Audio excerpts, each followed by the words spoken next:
Okay, so somebody in the last video had reminded me how dangerous it was to cut a half piece of wood on the curved side because it can kick down, and while they're absolutely right, that prompted me to want to make a jig so that I could cut circles for bowls without having the danger and being a lot safer about it. So just going to knock together this scrap piece. I'll probably make it again with 3/4 plywood instead of this 1/4 plywood. That way it'll last a lot longer. And so what I've done here is just measured out 1 inch, 2 inch, 3 inch, 4 inch, 5 inch, 6 inches. But when in effect that'll be the center of the bowl, so that'll make that a 2-inch circle. This will be a 4-inch circle, 6-inch circle, 8, 10, and 12, and then in between we've got a 3, 5, 7, 9, and 11-inch circle. And so the rest is kind of self-explanatory. I just went and cut a piece off of this one, straighten the edge, flatten that on the belt sander, so that it would fit and slide in the track.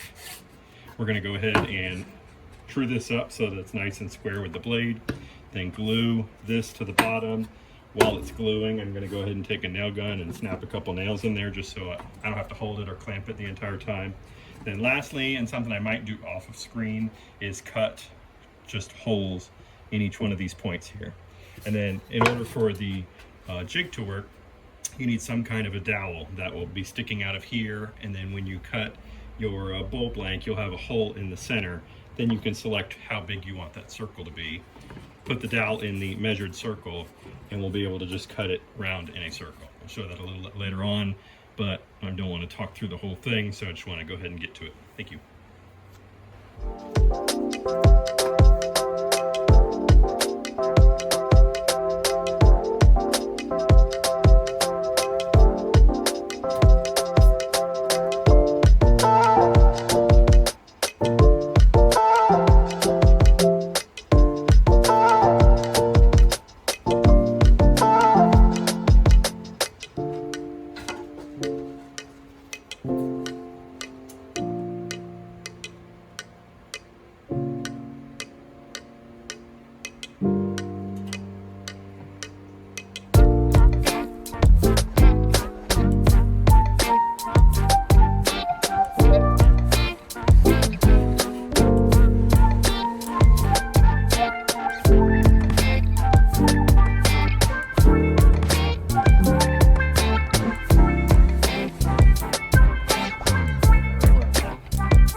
When you can't find a dowel, you can just take a nail, trim off both sides, now you have a metal dowel.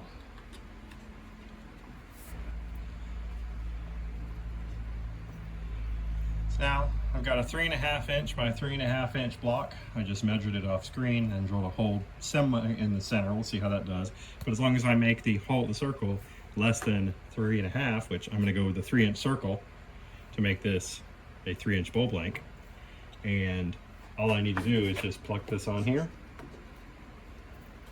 bring the blade perpendicular to the holes that I'm in, and then I can begin to rotate. first thing I want to do, and thank you for turning a wood bowl, for the 7 mistakes that on the bandsaw that can be very dangerous. I'm going to bring my guide down as far as I can without touching the piece. All right.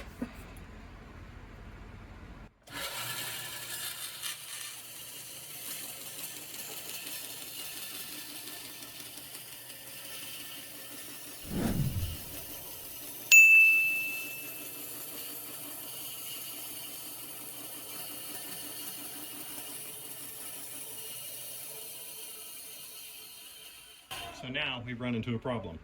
I've got a little knot, or where what used to be another branch coming out, and my guide's a little too low. You see how, hold the piece in place, stop the saw.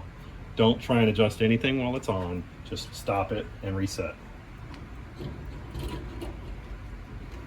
Bring that up, keep my hand on the piece. I'm going to back it up just a little bit.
And so now you don't want to force it. As you saw, it started to bind up a little bit on me, so I took that piece off, shut the blade down, took the piece off, and then from there on just kind of edged my way around.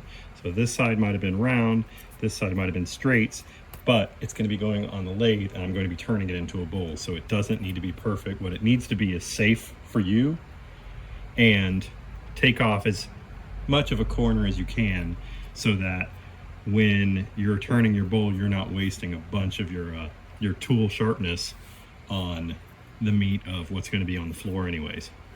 So I think it worked pretty well. I think next time I'll do bigger bowl blanks. This one is almost not usable, but I'm sure I can find something for it.